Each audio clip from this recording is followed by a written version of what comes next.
बिल्कुल फिक्र ना करो, साल के अंदर अंदर सारी ज्वेलरी, सारे पैसे तुम्हें वापस कर दूंगा, बल्कि ज्वेलरी डबल बनवा के दूंगा, प्रॉमिस। ओके?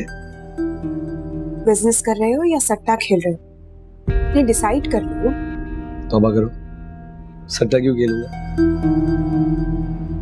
याद रखना ये हमारी आखिरी पूंजी है, इसके बाद कुछ भी नहीं।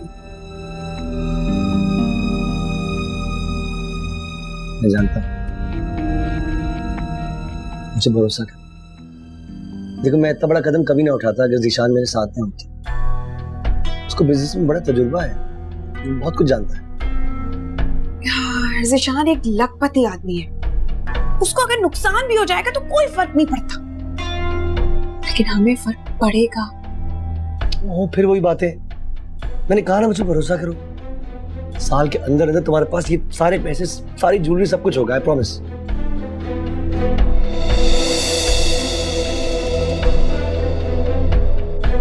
ये पैसे मैं तुम्हें माफ नहीं करूंगी। 1 साल के अंदर अंदर मुझे मेरा पूरा पैसा वापस चाहिए, चाहे कहीं से भी ला कर दो, बस। सब लौटा दो, ये मेरा वादा है, पक्का वादा। तुम फिक्र न करो, तुम साथ हैं ना, कुछ नहीं होगा।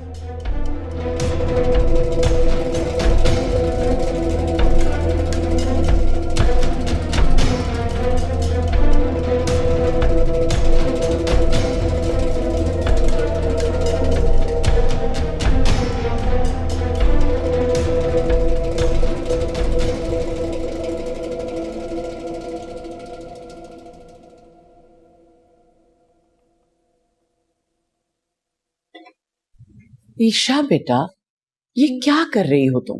सुबह नमाज के बाद मेरे पास काफी वक्त होता है, मैं कर देती तुम्हारे कपड़े इस्त्री। क्या आप मेरे कपड़े इस्त्री करेंगी? कमाल करती हैं आप भी अम्मी। लो भला, इसमें क्या बात है? बेटी अगर माँ के हजारों काम कर सकती है तो माँ क्यों नहीं कर सकती? किसने कहा कि आप कोई काम नहीं करती? सारा घर संभाला हुआ है आपने, ये कोई आसान काम है भला? हाँ बेटा, मगर आज तो सारा काम तुम पे ही पड़ गया, ऑफिस से आते ही लग गई। मुझे तो कुछ भी नहीं करना पड़ा, और वैसे भी इतने अरसे बाद कोई घर पर आया, मुझे तो बहुत अच्छा लगा। और ज़ैद इतना कुछ तो ले आया था, मुझे तो खाना भी नहीं पकाना पड़ा। बहुत ही अच्छा सुलझा हुआ बच्चा है ज़ैद जी। हैरत होती है मुझे कि ये अरसल का भाई है, लेकिन जरूरी तो नहीं कि बहन भाई एक जैसे हों। अब मेरे अपने घर में देख लो, तुम और जुनिया कितनी मुख्तलिफ हो। थोड़ी लाउबाली है वो, खुदगर्ज भी। ये दुनिया किसी को नहीं छोड़ती। अब तुमने देखा तमीना भाभी किस तरह जता रही थी, वहां भी बना के नहीं रखी इसने। पता नहीं अपना घर भी कैसे संभाल रही होगी।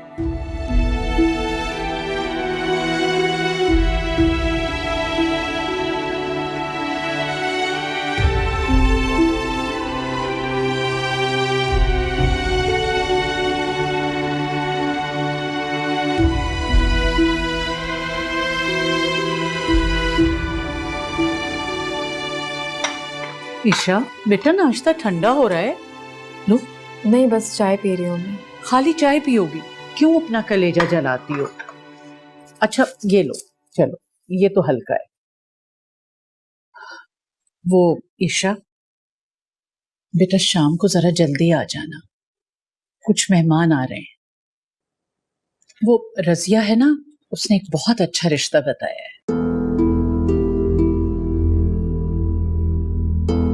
मुझे शादी नहीं करनी अम्मी। क्यों नहीं करनी? रखा ही क्या है शादी में, और फिर मैं आपको इस तरह तन्हा छोड़कर नहीं जा सकती। अरे बेटा, असद है ना, उसको बुला लूंगी अपने पास। आपको क्या लगता है अम्मी, मेरे जाते ही भाई आ जाएंगे? क्यों नहीं आएगा, आना पड़ेगा उसे। क्या माँ को यूं तन्हा छोड़ देगा? अम्मी प्लीज, आप मना कर दीजिए उन लोगों को। हरगिज नहीं बेटा, मैं अपनी वजह से तुम्हारी जिंदगी नहीं बर्बाद कर सकती। बस जल्दी आ जाना शाम। ईशा, मेरी मजबूरी समझो बेटा, तुम्हें तन्हा छोड़कर तुम्हें चैन से मर भी नहीं सकूंगी। क्या हो गया अम्मी, ऐसी बातें तो मत करें। अच्छा नहीं करूंगी, लेकिन तुम वादा करो कि तुम मेरी बात मानोगी।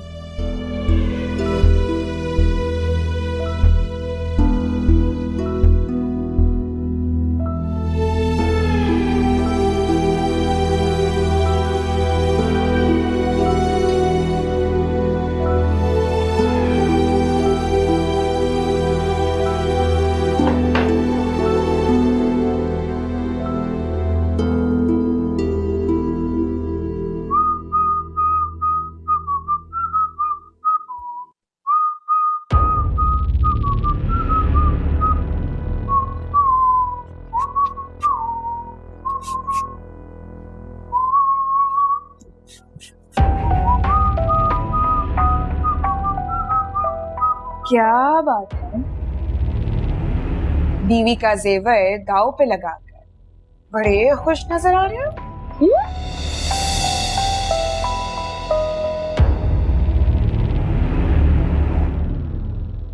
थोड़ा सा और वक्त दे दो, बिल्कुल सब्र नहीं है तुम्हारे पास, बिल्कुल भी नहीं।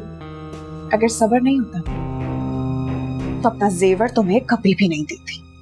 ठीक है, ये दिन नोट कर।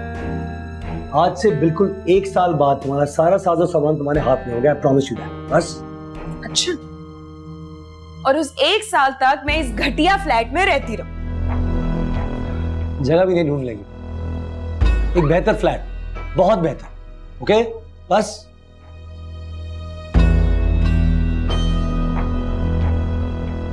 चलता हूँ, ऑफिस पहुंचने में देर होगी, तुम्हारी बहन को चिकने का मौका मिल जाएगा फिर। जब तुम रिजाइन कर चुके हो तो ऑफिस जाने की क्या जरूरत है? देखो, मैं जानता हूं तुमने पहले कभी ऑफिस में काम किया नहीं, इसलिए तुम जानती नहीं हो कि ऑफिस में रिजाइन करने के बाद भी 2 हफ्ते का नोटिस होता है, इसमें ऑफिस जाना पड़ता है। ट्रस्ट में मुझे कोई जाने का शौक नहीं।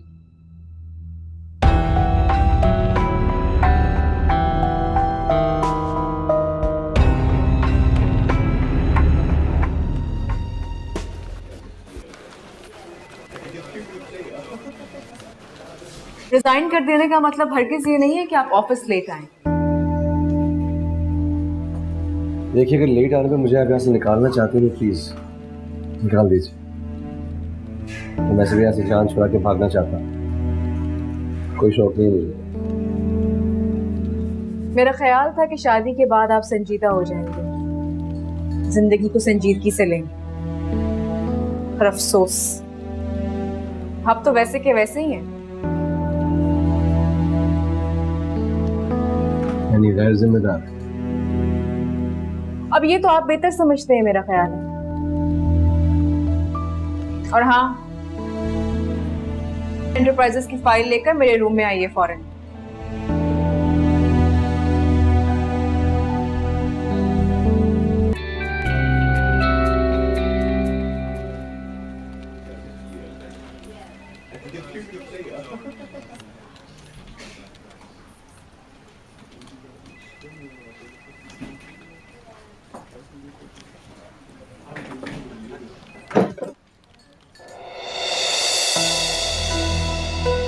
ऐसे क्या देखते हो? तुम्हें नहीं बुलाया था? दोबारा बाहर जाएं और परमिशन लेकर अंदर आए।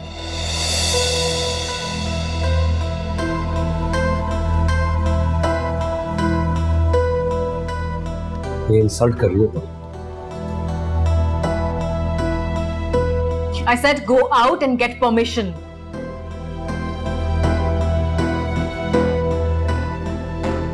और हाँ, आइंदा मुझसे बेतकल्लुफी से मुखातिब होने की कोई जरूरत नहीं है।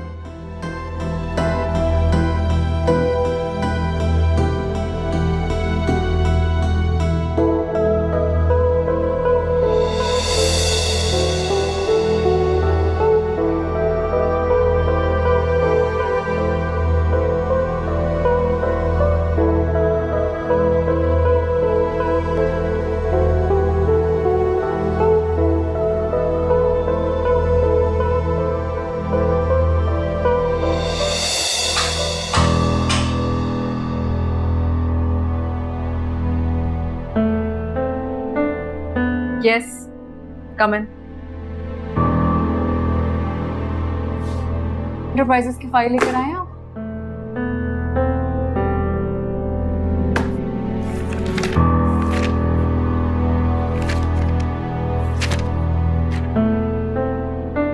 ये क्या किया है आपने?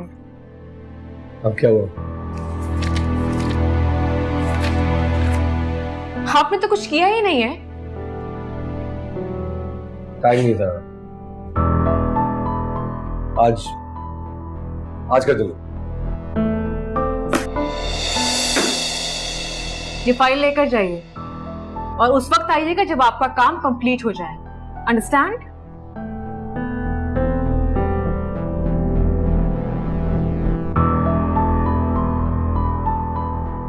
सॉरी,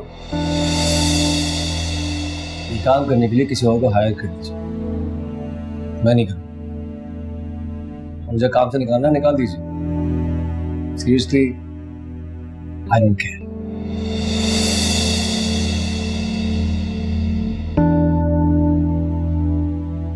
और हाँ, मुझे ये भी मालूम है तुम लोग मुझे यहाँ से निकाल नहीं सकते। It is not company policy. Company की ये उसूल ही नहीं। हाँ, मैं आपको एक महीने की सैलरी भी देनी पड़ेगी। कंपनी को तुम्हारे चंद हजारों रुपए की सैलरी से कोई फर्क नहीं पड़ता। तब तो मुझे सैलरी भी ताना दे रही हो कि मैं हजारों में कमाता हूँ, तुम लाखों में। बहुत बड़ी बात, बहुत मामूली सा इंसान हो तुम्हारी नजरों में ना। छोटा दिखा रही हो मुझे।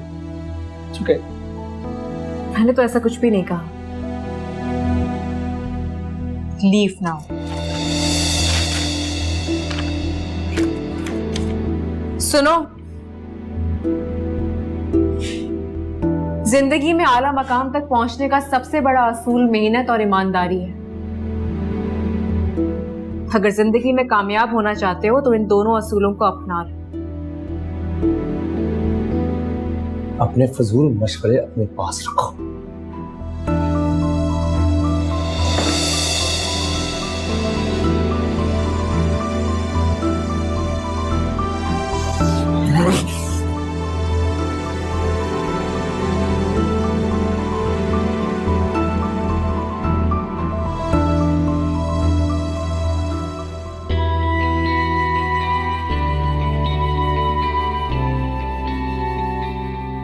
आप मुझे ये बताएं, आपको ईशा कैसी लगती है?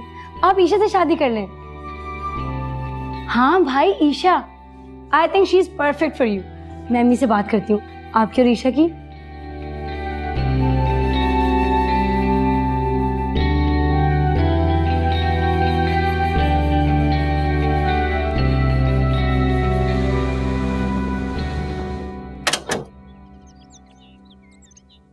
अरे बेटा आ गई? अस्सलाम वालेकुम मम्मी। वालेकुम सलाम। बेटा इतनी देर कर दी तुमने। चलो जाओ जल्दी से हाथ मुंह धोकर आओ। शाबाश। अम्मी इतनी जल्दबाजी क्यों कर रही हैं आप? थोड़ा वक्त तो दे दें मुझे। बेटा पहले ही तुम्हारा बहुत वक्त जाया हो गया। अब इस मौजू पे मुझे कोई बहस नहीं करनी। मैं जल्द अज जल्द तुम्हारी शादी करना चाहती हूँ। क्यों कर रही हैं आप ऐसा? बेटा तुम्हारे अब्बा के बाद से जिंदगी की बेसबाती से डर लगने लगा है। क्या बात है? कुछ कहा है किसी ने? अरे बेटा अब क्या होना बाकी रह गया है। तुम्हारा निकाह खत्म हो गया। जुनिया की ये खुदगर्जी, तुम्हारे अब्बा की मौत और फिर असद का हम माँ बेटियों को यूं छोड़कर चले जाना, क्या कुछ और भी होना है? अब कुछ नहीं होगा। जो होगा अच्छा होगा इंशाल्लाह। आप मायूस ना हो। मायूस नहीं हूँ बेटा, बस फिक्रमंद हूँ। तुम्हारे चारों तरफ खुदगर्ज रिश्ते हैं।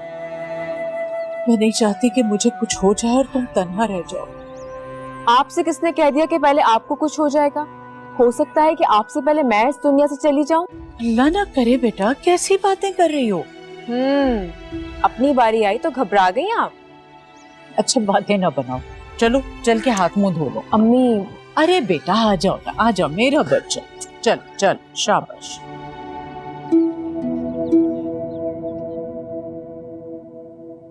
ये क्या किया तूने? नौकरी छोड़ दी? तो क्या करता? चंद हजार की नौकरी करता रहता। तो कुछ आ ही रहा था ना, अब घर कैसे चलाएगा? तू फिक्र न कर, तो पैसे नहीं मांगूंगा। मेरा ये मतलब नहीं था यार। तो फिर जी मैं बिजनेस करना चाहता। बिजनेस? क्यों? तू बिजनेस का बेताज बादशाह है, जो तू भी करेगा और कोई नहीं कर सकता क्या? तू जानता है बिजनेस के लिए सरमाए की जरूरत होती है। सरमाया है मेरे पास। मैं जोनिया का जेवर बेच दूंगा। अब ये क्या बेवकूफ़ी है? बीवी का जेवर कमजोर लोग बेचा करते हैं। ये मेरा और जोनिया का मामला है, तो डालना ना बीच में। भाभी राजी होगी इस बात पर? क्यों नहीं? तेरी तरह नहीं भरोसा करती है मुझ पर। सारा जेवर दे दिया उसने। तुझे क्या लगता है ये जेवर बेचकर तेरे पास इतने पैसे आ जाएंगे कि तू एक बिजनेस कर सके? हाँ, और जो बचा बचा रह जाएगा वो लोन ले लूंगा। लोन सरासर सूद है और अल्लाह से जंग भी, जानता है ना तू? सीरियसली जी, अब तुम्हें दीन ईमान पे लेक्चर देगा? तू दूध का धुलाया, कभी तूने गलत काम नहीं किया बिजनेस में? Come on man. दोस्तों को कोई चीज़ समझाओ तो नहीं लगता कि लेक्चर है। अच्छा छोड़, क्या सोचा तूने? कौन सा बिजनेस करेगा? प्रॉपर्टी का बिजनेस करना चाहता हूँ। सही था, मेहनत भी कम है और चंद दिनों में अमीर। तो जनाब चंद दिनों में अमीर होने आया। हाँ, दिनों में। चाय लीजिए ना, ठंडी हो रही है। जी बिल्कुल। वैसे रजिया बाजी ने तो आपकी बेटी की इतनी तारीफें की कि हमने सोचा फिर देर क्यों करें। वैसे मुझे अपने बेटे के लिए एक अच्छी लड़की की तलाश थी, जो खानदानी हो, खुश शक्ल हो और पढ़ी लिखी भी हो। बस आपको ईशा से मिलकर बहुत खुशी होगी। सुना है कि वो बहुत अच्छी जगह जॉब करती है।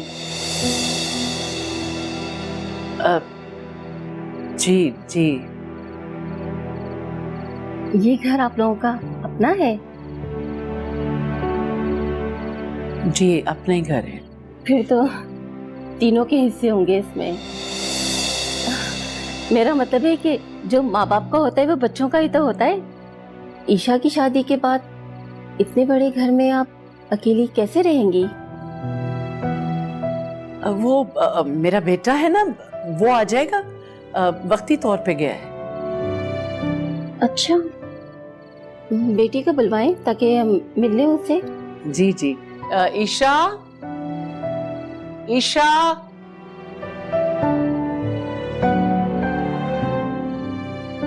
अस्सलाम वालेकुम। वालेकुम अस्सलाम बेटा। आओ बैठो बेटा। जी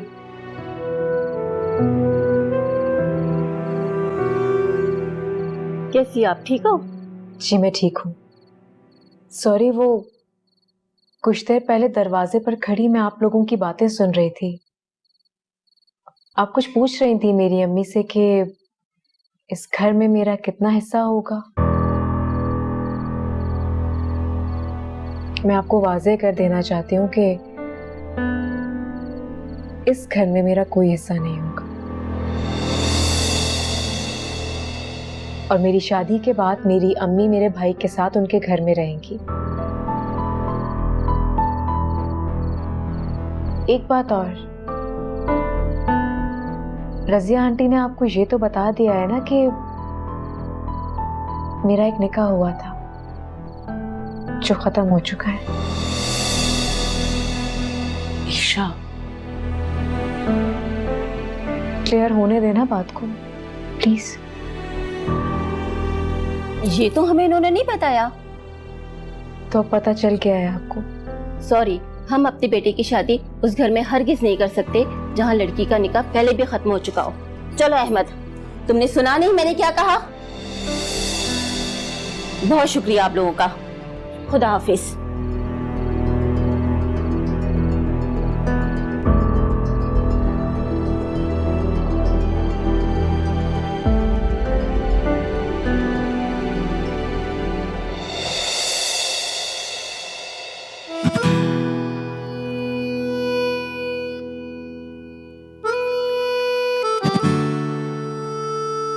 वैसे तुम्हें कैसे ख्याल आया इतने टाइम बाद मेरे लिए इतना अच्छा खाना लाने के लिए? याद तो हमेशा से था, बस जेब इजाजत नहीं देती थी। अच्छा, तो फिर अभी ये पैसे कहाँ से आए? आप इसकी फिक्र मत करें। वो क्या होता है, वो आप गुटियां खाएं आम ना बेचें, वो क्या है वो? आम खाएं गुठलियां क्यों गिन रहे? गुटियां बेचें मुझे नहीं पता।